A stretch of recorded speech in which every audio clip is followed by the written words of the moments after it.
Selamat ketemu lagi. Saya Romo Boni. Saya sekarang bertugas di Paroki Majenang, Keuskupan Purwokerto. Kali ini saya akan membawa renungan tentang seks itu dosa. Nah, sebelum memulai permenungan itu, baik kalau kita berdoa dulu. Kita mohon semoga Roh Kudus membantu kita untuk merenungkan persoalan seks itu dan dosa. Kita berdoa dalam nama Bapa dan Putra dan Roh Kudus. Amin. Ya Allah, Bapa yang Maha Kasih, kami mohon semoga dengan kuasa-Mu Engkau membuka hati kami, sehingga kami semakin menyadari tentang keberadaan kami sebagai manusia seksualitas yang Engkau ciptakan sendiri menurut gambar-Mu. Kami mohon semoga terang Roh Kudus-Mu membantu kami sehingga kami sungguh-sungguh berlaku dan bersikap yang baik terhadap seks, dan dengan demikian menjadi rahmat, bukan menjadi sumber dosa untuk kami. Engkaulah yang kami puji kini dan sepanjang masa. Amin. Dalam nama Bapa dan Putra dan Roh Kudus. Amin. Saudara-saudaraku yang terkasih, tema yang sangat menarik bahwa orang berbicara soal seks, apalagi kalau dikaitkan dengan dosa. Lalu kenapa menjadi menarik? Karena seks itu dianggap sebagai sesuatu yang jorok, yang porno, bahkan mungkin sesuatu yang jahat. Karena itu dikatakan dosa. Dosa itu sesuatu yang jahat dan salah di mata Allah. Kenapa dianggap tabu? Kenapa dianggap jorok? Kenapa dianggap porno? Kenapa dianggap saru, bahkan jahat? Karena orang tidak mampu untuk mencoba mendalami seks itu sebenarnya.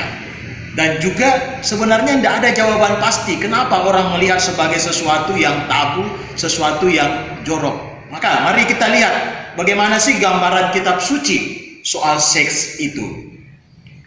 Dalam kitab Kejadian bab 1 ayat 27 dikatakan, maka Allah menciptakan manusia itu menurut gambarnya. Menurut gambar Allah diciptakannya dia laki-laki dan perempuan, diciptakannya mereka. Itu ayat 27. Ayat 28, Allah memberkati mereka. Lalu Allah berfirman kepada mereka, beranak cuculah dan bertambah banyak, penuhilah bumi dan taklukkanlah itu. Ini kata kitab suci tentang bagaimana Allah menciptakan manusia menurut gambarnya. Saudara-saudaraku yang terkasih, Allah menciptakan manusia laki-laki dan perempuan. Ini berarti Allah menciptakan manusia menurut gambarnya dilihat dari seks. Mari kita lihat apa sih yang diartikan seks oleh orang Indonesia. Seks oleh orang Indonesia diartikan sebagai jenis kelamin, ya. Nah, ketika orang berbicara soal jenis kelamin, orang berbicara soal apa? Orang berbicara soal kemaluan. Saya tidak tahu ini arti dari mana kata kemaluan itu.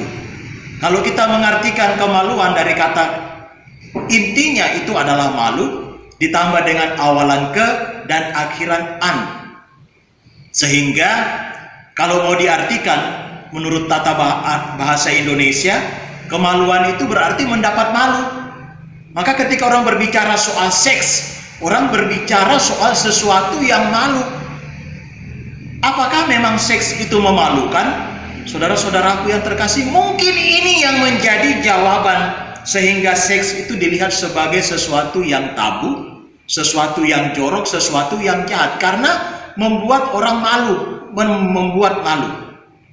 Mari kita lihat, betulkah itu malu? Kitab suci saja mengatakan bahwa Allah menciptakan manusia menurut gambarnya itu laki-laki dan perempuan. Menurut gambar Allah, Allah menciptakan laki-laki dan perempuan. Dan itu berarti sesuatu yang tidak memalukan, karena ini gambar Allah. Laki-laki itu disimbolkan dengan kelamin penis, dan perempuan itu disimbolkan dengan kelamin vagina. Saudara-saudaraku yang terkasih, ketika orang berbicara soal penis, orang berbicara soal vagina, orang seakan-akan mengatakan ini sesuatu yang tabu. Padahal ini gambar Allah. Allah menciptakan laki-laki dan perempuan. Kalau Allah sendiri menciptakan laki-laki dan perempuan, maka manusia itu sendiri sebenarnya adalah makhluk seksual. Makhluk seksualitas, bukan hanya dari sisi kelaminnya, tetapi dari sisi wataknya, pribadinya, dan seluruh sifat hidupnya. Itu menggambarkan kelaki-lakiannya dan menggambarkan kewanitaannya.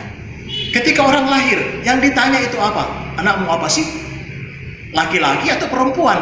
Maka yang ditanya pertama itu adalah soal kelaminnya, soal kemaluannya, soal seksnya, laki-laki atau perempuan. Maka seluruh hidupnya itu menggambarkan kelaki-lakiannya, keperempuanannya, pribadinya, menyangkut pribadinya. Kalau kemudian kita lihat dalam kitab Kejadian bab 3 ayat 7, apa yang dikatakan di sana? Ketika manusia itu jatuh ke dalam dosa, maka terbukalah mata mereka berdua, dan mereka tahu bahwa mereka telanjang. Lalu mereka menyamatkan daun pohon ara dan membuat cawan. Itu ayat 7. Ayat 9. Tetapi Tuhan Allah memanggil manusia itu dan berfirman kepadanya, "Di manakah engkau?" Ia menjawab, ayat 10, "Ketika aku mendengar bahwa engkau ada dalam taman ini, aku menjadi takut karena aku telanjang. Sebab itu aku bersembunyi." Maka mungkin ini menjadi dasar sampai seks itu menjadi sesuatu yang memalukan. Bahwa dia tahu, dia malu bahwa dia telanjang. Saudara-saudaraku yang terkasih, itu berarti ketika kita sampai pada seks sebagai kemaluan yang memalukan, itu berarti kita masuk dalam suasana dosa. Kenapa? Karena dosa itu sesuatu yang disalahgunakan, sesuatu yang menjadi salah. Manusia akhirnya jatuh ke dalam perbuatan yang jorok, perbuatan yang porno tentang seks itu karena menyalahgunakan seks. Sampai pada titik perkawinan pun manusia itu sampai pada hal yang salah. Berzina, hanya sekedar mengumbar seksnya, nafsunya, berzina, dan ini salah. Saudara-saudaraku yang terkasih, ketika kita mau mengatakan seks itu dosa, itu adalah saat dimana kita tidak mempergunakan seks dan seksualitas kita sebagaimana mestinya menurut gambar Allah. Maka mari kita lihat, mari kita renungkan, apakah saya sungguh-sungguh menjadi laki-laki dan perempuan menurut gambar Allah. Semoga berkat Allah ini menjadi berkat untuk kita sekalian. Amin. Mari kita berdoa. Allah, Engkau menciptakan kami laki-laki dan perempuan. Kami mohon semoga kelaki-lakian kami dan keperempuanan kami membuat kami bersikap sungguh-sungguh sebagaimana identitas kami menurut kelamin kami. Dan dengan demikian kami sungguh-sungguh menghadirkan gambar-Mu kepada sesama lewat sikap hidup kami masing-masing, lewat pribadi kami masing-masing yang adalah seksualitas kami. Engkau kami puji dan kami muliakan ya Tuhan dalam hidup kami kini dan sepanjang masa. Amin. Hadirlah ya Tuhan memberkati kami dengan berkat-Mu yang Maha Kuasa, Bapa dan Putra dan Roh Kudus. Amin.